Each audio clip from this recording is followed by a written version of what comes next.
Welcome to Stars and Stripes. Our flag is the symbol of freedom and justice for all.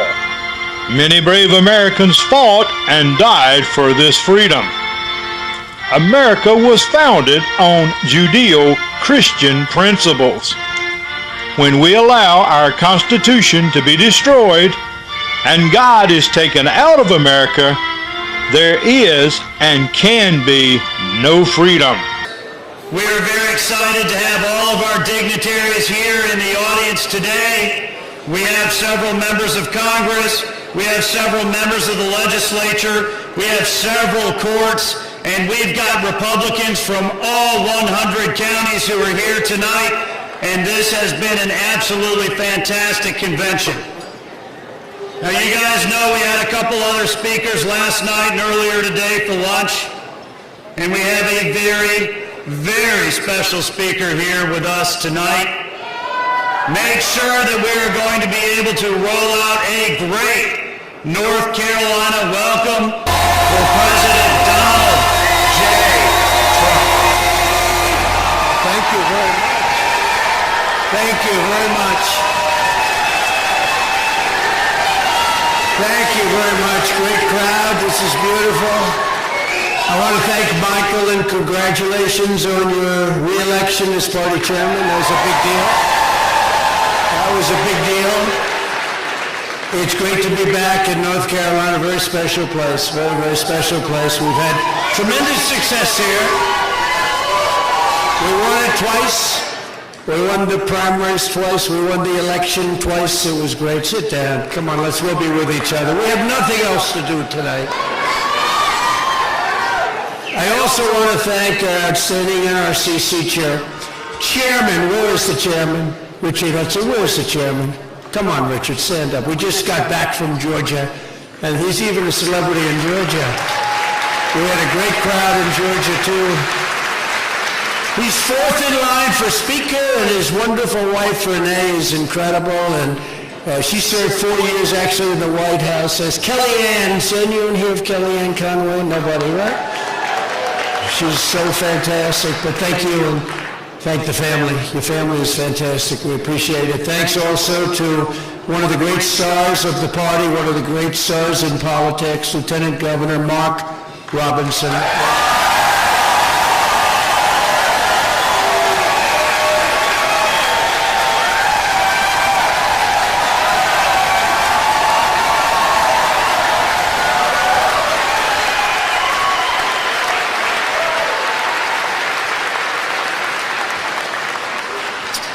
And I'm going to endorse Mark, but I'm not going to tell you about it tonight, okay? We'll save it for another time. But you can count on it, Mark. Congratulations. Great job. You've been doing a fantastic job. We also have some warriors that we fight together with all the time, and we win a lot. We win most of the time. Representatives Dan Bishop. Where's Dan? Dan? Thank you, Dan. Thank you, Dan. Thank you very much. Great job. Great job. We love him. Chuck Edwards. Chuck. Thank you, Chuck. Thank you. Thank you very much. And State House Speaker Tim Moore. Tim, thank you very much. Great job. Tim's doing a fantastic job. Thank you. For 7 years, we've been engaged in an epic struggle to rescue our country from the sinister forces who actually hate it and want to destroy it. I really believe they want to destroy it. There can be no other reason. These forces are far stronger than Russia, China, North Korea, and Iran all put together, because with the right leader, you saw that just 3 years ago, we have the right leader. All of those countries are absolutely no threat. They're not any threat to us. We talked about it before.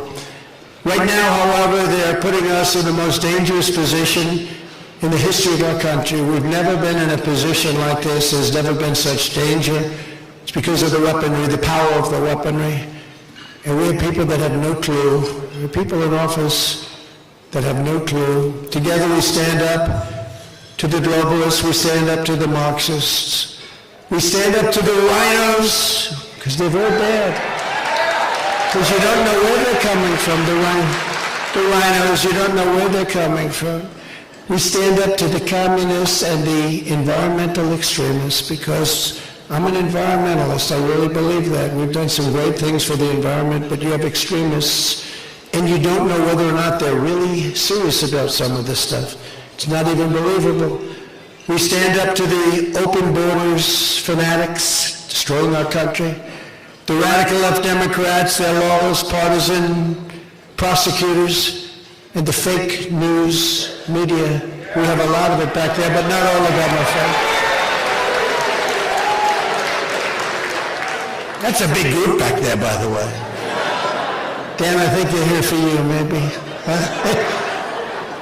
And on November 5th, 2024, we're going to stand up to the corrupt political establishment. We're going to evict a totally corrupt president named Joe Biden from the White House.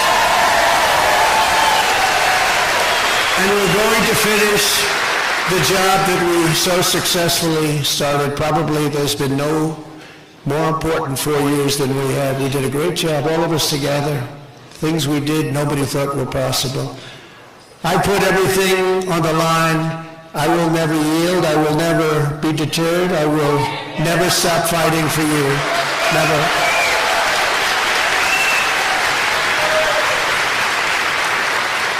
And if I wasn't leading in the polls by so much, we'd have no difficulty.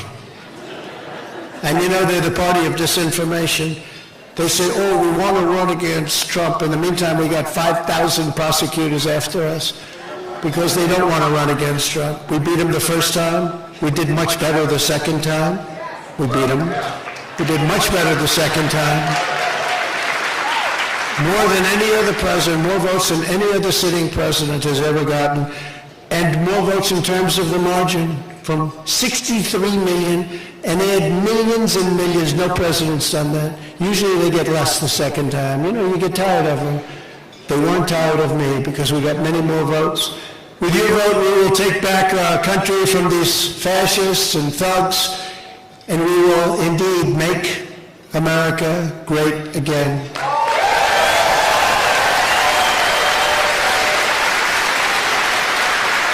From the beginning, our America First agenda has been an existential threat to the rotten political class that gets rich and powerful at your expense. Erasing our borders, cheating like we've never seen before in elections, exporting our jobs and squandering our blood and treasure on endless foreign wars. We didn't start any wars first time in 71 years. No wars. They all said, Trump will get us into a war. He's got that personality.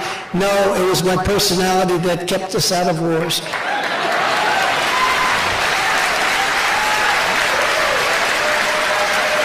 But we finished some wars. We finished ISIS, 100% of the caliphate. We knocked out ISIS. We did whatever we had to do. And we were respected all over the world as warriors without having to fight wars. You know who doesn't fight too many wars? China. You ever noticed? It's all talk. It's beautiful military. They try and beat you economically, not militarily, and there's something very smart about that, isn't there? But they respected us. They respected your president, and they respected our country. They no longer respect us, and it's very sad what's happening. They've launched one hoax. These people we have to deal with, and they've launched witch hunt after witch hunt, and they just try to stop our movement. They want to do anything they can to thwart the will of the American people. It's called election interference. That's what they're doing now. This is election interference. And we've never seen it on a scale like this.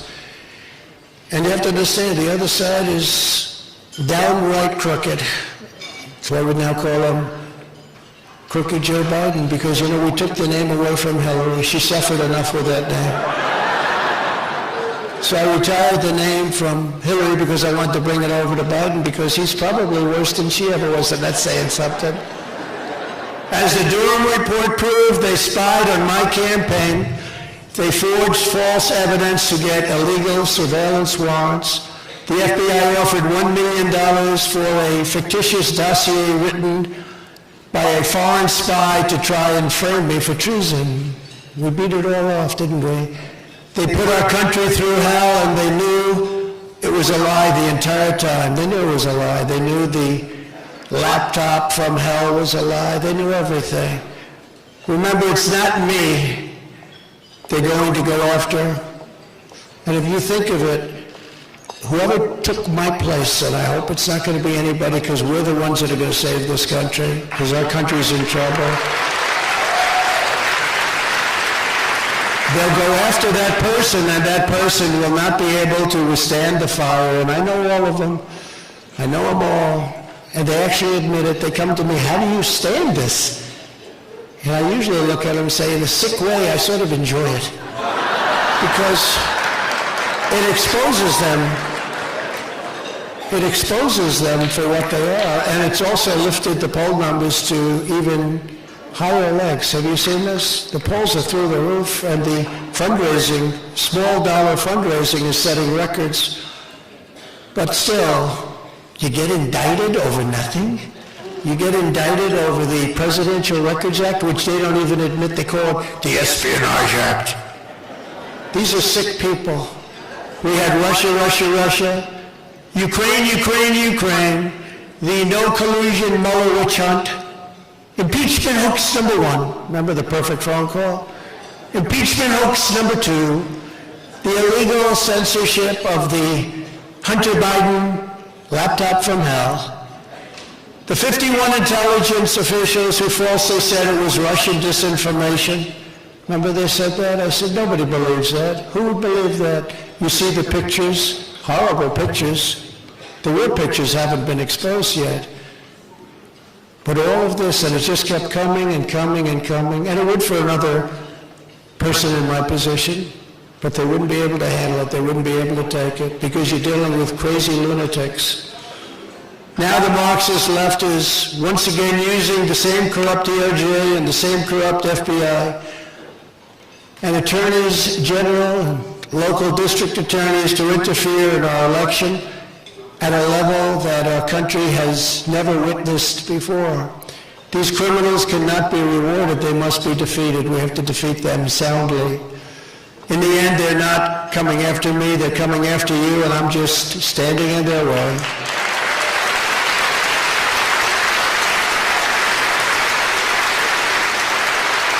The baseless indictment of me by the Biden administration's weaponized Department of Injustice will go down as among the most horrific abuses of power in the history of our country. I think it already is, when you think about it.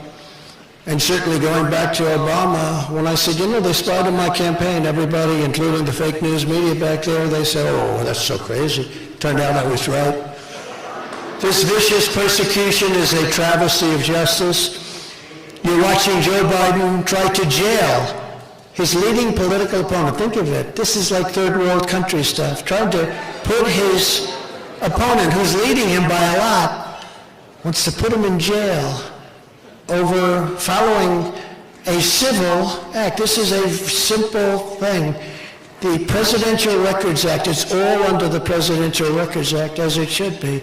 It's all under the Clinton Sox case. You know what the Clinton Sox case is? That's where they sued Clinton, and he ended up winning, that he could keep the things that we're talking about. It's all under that, Mr. Congressman. We discussed that before. But this is more like Stalinist Russia or Communist China that we're dealing with. These people have reached a level of Trump derangement syndrome that nobody thought was possible. And I never thought, frankly, that this could happen in America. You go after a president that got, again, the most votes by far of any sitting president in history, gets out of office. And because I'm running, if I wasn't running, we wouldn't be talking about it. If I weren't leading, we wouldn't be talking about it. But we're leading by a lot. We're leading to sanctimonious by massive numbers. He's heading south quickly, no personality. You gotta have a personality to win. He's got no personality. And remember that When he came to me, he had virtually no votes. He was dying, as the expression goes. He was dead. I said, George Washington could endorse you, it wouldn't matter. No, sir, if you endorse me, I'm telling you I'm going to win. I said, let's give it a shot. I endorsed him. He went up like a rocket ship, and shortly thereafter they had the primary, and he won. And then we had to get him through a crackhead, but nobody knew he was a crackhead at the time. At the time, he was the hottest politician in the Democrat Party, male version. Female version, Stacey Abrams. It's true. Stacey Abrams and him. But he was hard to beat, and Ron said to me, I don't think I can beat him. I said, you beat him. And I did 3 rallies, massive rallies, thousands and thousands of people. And I said, you're going to win. And he ended up winning. And then they started cheating at the end. You remember all the votes were disappearing over days, 10,000 here. Rick Scott, same thing. And I called in, you wouldn't believe it, the FBI. Would you believe it? And it stopped. So at least they did something right. But I got him in. And then they said to him, I said, congratulations, Ron. I didn't know him that well. He was one of the many people that supported me during the impeachment hoaxes. So I'd see him on television a little bit, but I didn't know him well. Then I heard 3 years later, they said, would you run against the president? And he said, I have no comment. That means he's going to run. I said, I got this guy in, Mr. Congressman, and he said he's going to run. And then I haven't been very nice to him since then. But we're leading in Florida by 28 points, and people are not happy with him. And he's a lousy campaigner. Remember that when he came to see me, he had almost no points. He was ready to look for a new career. You told me that better than anybody. He was looking for a job. And when I endorsed him, it was like magic. It was like he was a rocket ship. But I believe in loyalty. And, it's just very disloyal. If somebody got me into office, and I got him in. Some people I help. Some people I help, and some people I get. And I got this guy in, along with some others. But some people I help, and that's different. Some people I help a little bit, some people I help a lot, but some people I get in. I got this guy in. So, you think there'd be a little bit of a loyalty. And it's bad for the Republican Party, frankly, but let's see what happens. But we're leading by a lot. But meanwhile, Joe Biden had troves and troves, thousands of boxes, classified documents from his time as vice president. And even as a senator, and boy, when you're a senator and you take classified documents, that's a big deal. I watched Dick Durbin get so angry about it. I said, well, he'll be brought back into the fold eventually. But he went out, and Senator Durbin, he said, you can't, as a senator, take classified documents out of a SCIF. He took them out of a SCIF. As a senator, it's unheard of. I spoke to a lot of senators. They said, I don't believe it. A lot of them. Got a lot of them. They didn't believe it. And they come after me. And we had a wonderful operation, everything by the Presidential Records Act. We were talking to NARA, but NARA's radical left. They have a red flag on the Constitution of the United States and on the Bill of Rights. You know what red flag is? It is a dangerous document. This is where NARA's coming from. And they've done, I would say over the last number of years, very poor job. But they're very, very radical left, so you have to be careful of these people. But they conspire with the FBI, they conspire with, it's just a crazy situation, that this country goes through.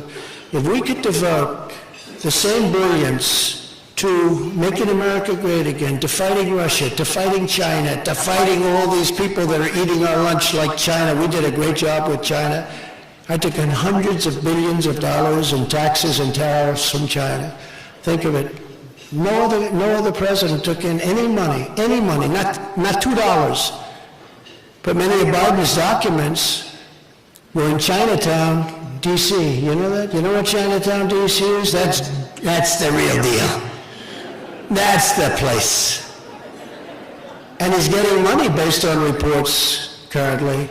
And if the media, the fake news, was doing their job, there'd be earning Pulitzer Prizes, which no longer mean anything. You know, I'm suing the Pulitzer Foundation, you know that, because they gave Pulitzer Prizes to reporters from the New York Times and the Washington Post because of their wonderful and accurate reporting on Russia, but they were wrong.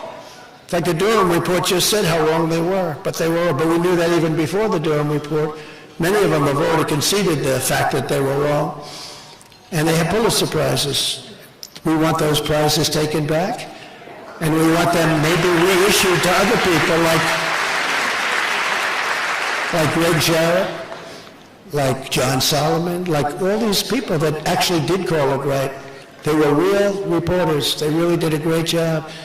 But they have to take those back, and so we're suing them. And we're suing them for damages because they're libeling me by saying that these people continue to have the Pulitzer Prize. That means they're saying that the story of Russia, which even the papers themselves have now admitted is a hoax, that's libeling me because they're saying that it continues to exist. So let's see what happens with that, but we have to bring back our country. We have to bring back sanity into our country. You know, the media is so important. They could straighten things out so badly, so quickly. Look, if 15 years ago, they're like a policing agent, they should be. 15 years ago, 10 years ago, if somebody said that somebody was taking money from China and from Ukraine and from all these other places, tens of millions of dollars, they would all be rushing to try and get the story. Woodward and Bernstein, I'm not a fan of either one, actually. I got to know them, major sleazebags, but, you know, Woodward looks like such a wonderful guy. He's absolutely the worst. What sleazebags? Oh, poor Richard Nixon, he had to put up with them, but I got my own problems with these people. But Woodward's a sleaze. Bernstein, I don't know, but he looks pretty bad to me. I don't know Bernstein. I heard he was the poorer of the two. He seemed to be that. A nasty person, for a person that doesn't know me. I don't think I ever met him, but if I did, it was quick. But he's a nasty guy. But they're all nasty because they're deranged. But we have to have our great media be policing agents so that things like this can't happen. Because, you know, there is no scandal without press. If the press refuses to write that Joe Biden got $5 million, and a lot of other things are coming out this week, then there can't really be a scandal when you think of it, right? There can't be.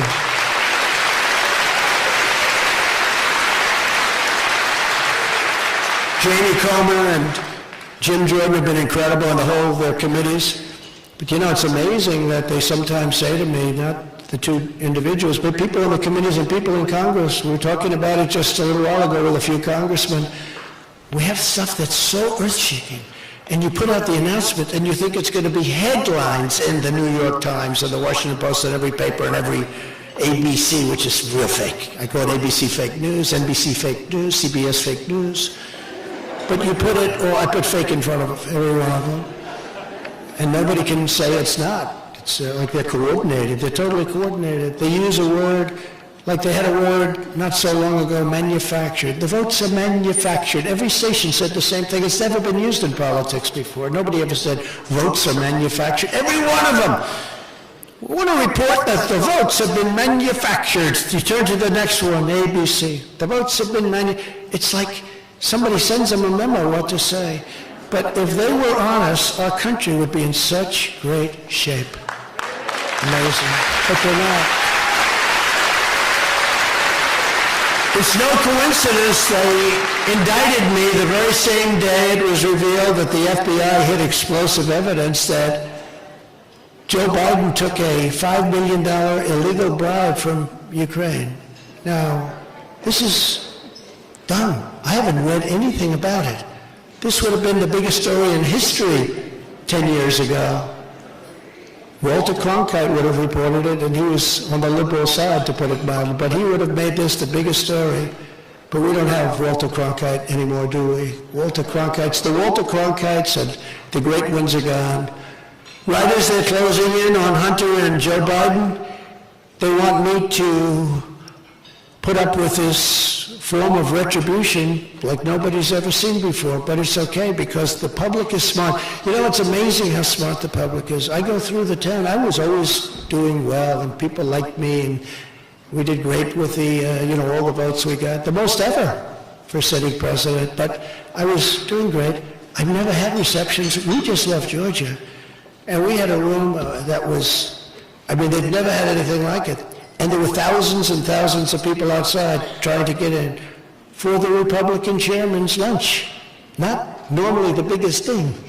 Now, because Michael is so outstanding, of course, this is a big deal.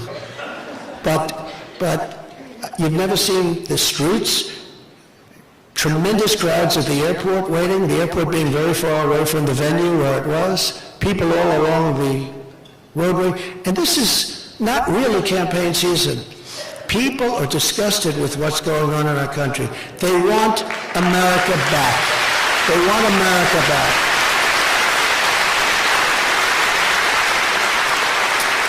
So I've been predicting this for a long time, just like I did with Live. You know, Live Golf. I told the players, take the money.